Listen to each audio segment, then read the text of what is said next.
overall performance? Well, obviously, game one, Liam Sullivan gave us a great start, and then the offense was really clicking just on all cylinders with Condon and Connor Tate hitting 3 home runs, and so really couldn't have played much better in game one. And in game two, we talked to them about it after game one. Hey, you got to turn the page. It's 0-0, and they had their good bullpen arms waiting. We knew, they get a lead and Caleb Hill gets in the game, it's going to be a real challenge. He's really good, and so we knew that coming in.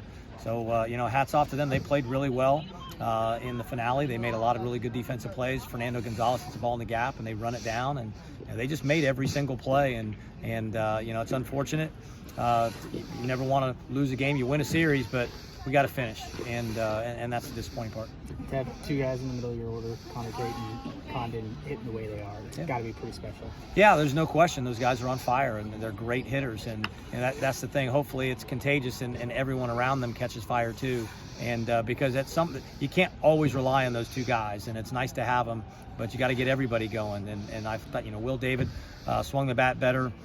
Mason LaPlante was really good this weekend. Sebastian was really good yesterday. And, we're a little banged up right now, and we got to get healthy. Got to get Corey Collins back, and, Cole Wagner's a little banged up from yesterday.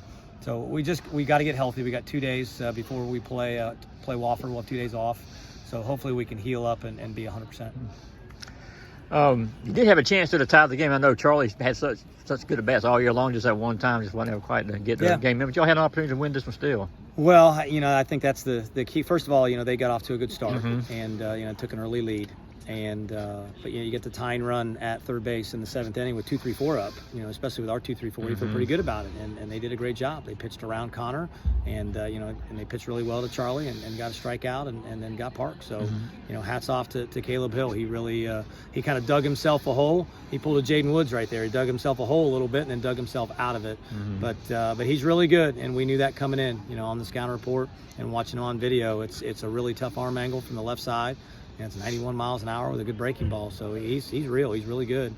And he just did a great job of shutting it down for him.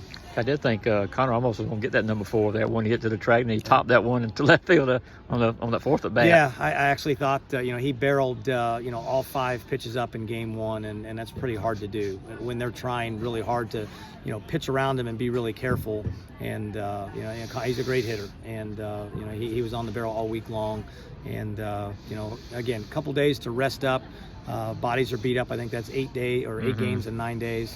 So, just need to be 100% healthy when we get into next week, and I think we should be pretty close.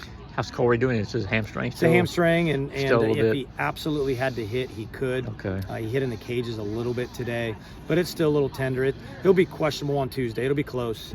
Probably won't be ready to catch, but may be ready to hit on Tuesday. We'll see. He felt better today, and hopefully he can have 2 more days of rehab. I got to ask you, with Chris kind of struggling again today, and what Hoskins did, is it kind of become a thing where he may be considered for a Sunday start? Yeah, we'll see. Matthew obviously out of the bullpen is a really good weapon to have.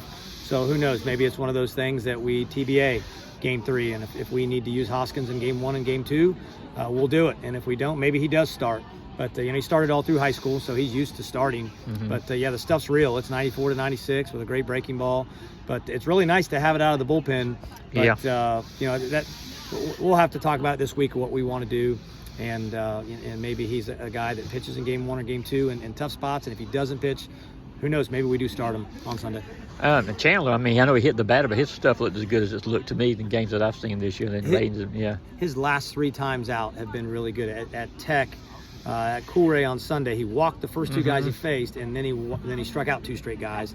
And then at against Georgia Southern, he was really, really good at SRP Park. So the last 3 times out, that's the guy that we felt like he could be. So that's very encouraging to see him throw the baseball like that. And Radins has been great, and Greenland's very reliable.